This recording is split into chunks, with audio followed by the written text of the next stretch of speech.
Whaafonga le nei tae au, ma lole soifua manuia, alo mai au tala a mata o le nei vai aso. I se misa na tula I mai le vao tamaitai a o ngai o te hui au kilani, na whaate I ai le se I ane le isi tamaitai le la au malosi, ma wha ata I le tasi. I se ata video lo ma waile fusu anga te ne a o ngā mele kolisi o te hu manisi na mai moaina lea futi ngā ulu, ma wha ai waina o wha salave I ane se tasi o tamaitai olo o iau wina se whana, ma wha ata I le ulu tu lou o se tasi o tamaitai ma wha mtalanga, au ane I toe whaialo nauso. Ripotia le Herald o lea fusu anga na tula I mai la wauli o lea so tofi.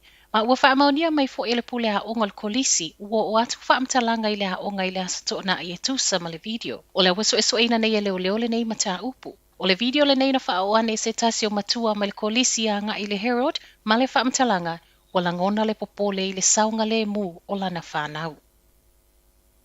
Ua ngā o ia tiso na whaamoe whao ngā e masini o lo whaia ngā luenga toi whaalelei o le State Highway tolu lima I le East Coast, mai le NZTA o se whaanono anga tele le su e atua tiso ma mea whai ngā luenga mo o mia le kona karate, o lo whaia ngā luenga toi whaalelei se vaenga o le State Highway tolu lima o lo tāpunia wa le ai. O le State Highway tolu lima le nei o lo tāpunia se vaenga o Tokomaru Bay ma Te Puia Springs, ma fua mai ina ua whaaleanga ina I le vai aso tāluai I timunga mamafa. Ma o leana tele na ngā lulu e kone karate whaale leia ma toi sosoo. E na o le pau fo I leo le highway o lo tele na wha o ngā e aingo lo au maui nui tua East Coast, e au fiei potaka, Rotoria ma Tolanga Bay. Mai le sui al pūlenga, Helen Harris, e leo e loe tangata na ngā o ia tiso me mea whai ngā luenga, le te leo le a fianga o ngā luenga, ma o leo ua wha atua iai.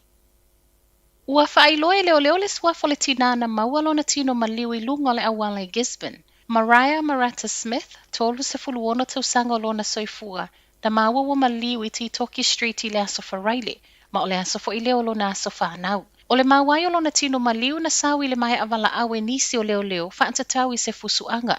O Mariah se tina e nofo I Gisborne e tu sa matala mai leo leo, ma wasu e so eina nei lona maliu o se tasi, na whaau o ia e se isi leoti I le po le aso wharaile. Ua apili le malo le whaaiunga le whaamsinonga e sole tu la fono vaccine mandates wha amalo si ei tui o leo leo ma le ami. O le mata upule nei na ave e se vaenga o leo leo ma le ami le tu la fono. Le soli o le Bill of Rights e le polo a ingo lo wha amalo si ei tui pui pui o le COVID. Ma o le ana sau le whaaiunga le whaamsinonga e nate langolangoina le mau na mumuli atu. Ai mai le satini sinia ya Ryan Yardley tala le Herald, tu sam wha maunga le apili na whaaulu I laso wharailo le vai aso whaato a umatu. A whai ai manuia le apili o le a lea a fiai le whaai unga wa mai atu ina mai e wha lea o ngā ina le wha amalo si o le whai o tui. Ua whesilingi ai fo I le ali satini le mafua ango le apili le malo.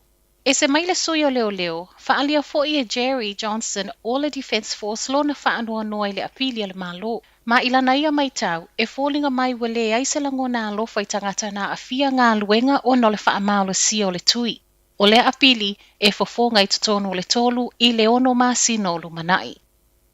Matala mulimuli o le tae au, o lo tu maupea le whaasao whanau o ngā siasi atu I parlemene le aini tui o le COVID. E ui o lo tau alanga mai pele minister I le wha o ngā ina tu la fono le tui, pe a whaia polo kalame wha alea wa onga.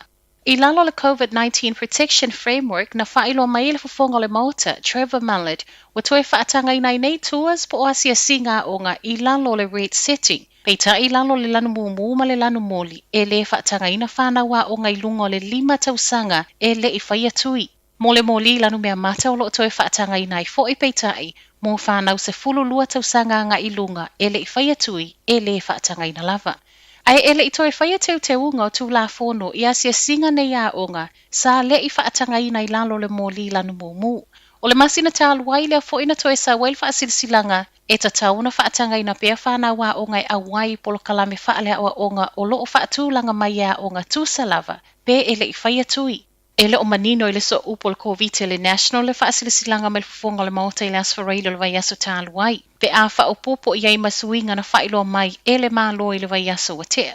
O se mta upo toe whailo mai ai le fufonga le mauta mulimuliane o le ato e va ai I le vai aso nei.